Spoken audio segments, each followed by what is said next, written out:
Bismillahirrahmanirrahim. Berbicara mengenai hubungan akal dengan agama, dan masalah ini sudah banyak dibicarakan oleh para ulama, para cendekiawan dan ilmuwan, yang tentu saja hubungan antara agama, khususnya agama Islam, dengan akal manusia itu sangat dekat. Bahkan itu tidak bisa dipisahkan antara agama dengan akal. Bahkan Rasulullah Shallallahu Alaihi Wasallam bersabda, "La dina liman la aqlalah." Tidak ada agama, agama tidak berlaku, syariat tidak akan berlaku dan tidak berjalan, tidak bisa dipraktekkan, liman la aqlalah, bagi orang yang tidak memiliki akal. Jadi syariat bisa dijalankan, syariat bisa berlaku, itu bagi orang-orang yang menggunakan akal sehatnya. Jadi sangat jelas, sebagaimana garam dengan asinnya, gula dengan manisnya tidak bisa dipisahkan, maka antara agama dengan akal tidak bisa dipisahkan. Dan bahkan kalau kita mengkaji ilmu usul fikih, dapat kita ketahui dan kita pahami bahwa akal itu merupakan salah satu dalil untuk menentukan hukum Islam. Kita membaca dalam kajian usul fikih bahwa dalil atas suatu hukum itu atau suatu hukum itu dapat ditetapkan, dapat dibuktikan dengan salah satu dari 4 dalil. Pertama adalah Al-Quran Al-Karim sebagai sumber hukum yang paling tinggi, yang paling luas, paling dalam dan paling sempurna. Yang kedua adalah As-Sunnah atau Al-Hadis, hadis-hadis Rasulullah dan riwayat para imam suci. Ini sebagai dalil yang kedua setelah Al-Quran Al-Karim untuk menetapkan dan menentukan hukum-hukum dan syariat Islam. Yang ketiga adalah ijma'. Nah, ijma' ulama juga sebagai dalil untuk menetapkan hukum Islam. Dan yang keempat adalah akal.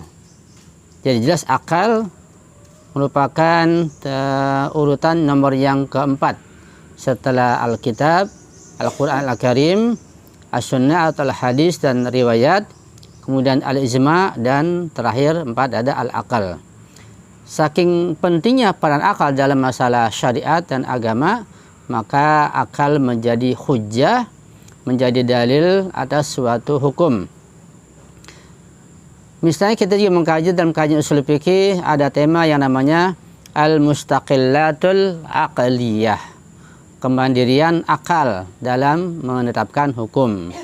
Itu bisa antum baca, antum kaji di dalam kajian ilmu usul fikih tentang pentingnya akal dalam menetapkan hukum.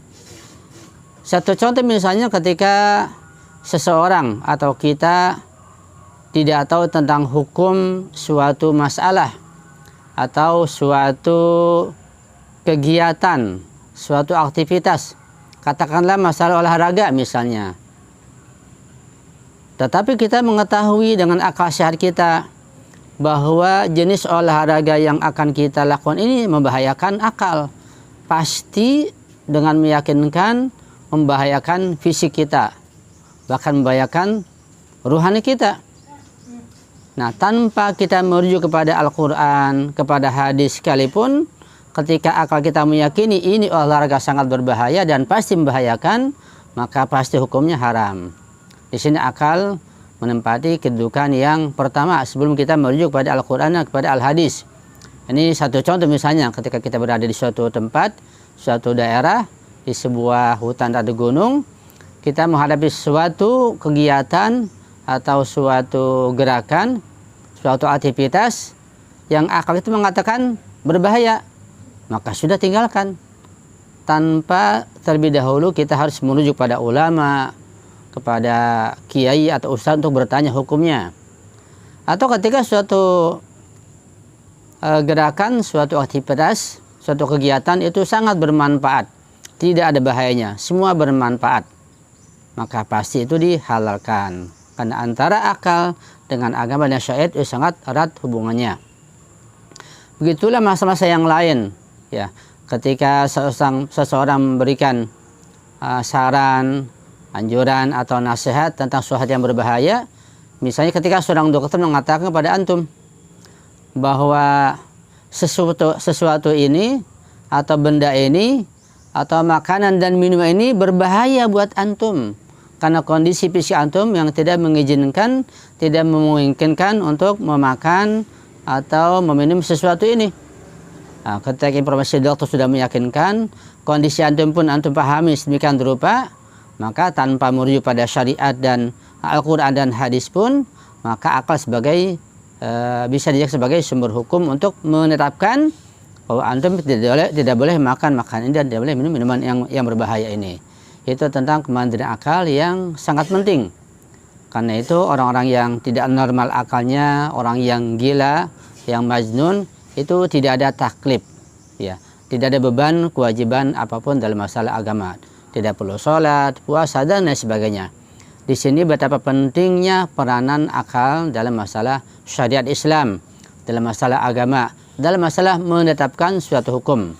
Di akal kita kedepankan terlebih dahulu, baru kemudian kita akan bertanya kepada ulama atau merujuk kepada Al-Quran, kepada hadis, ya.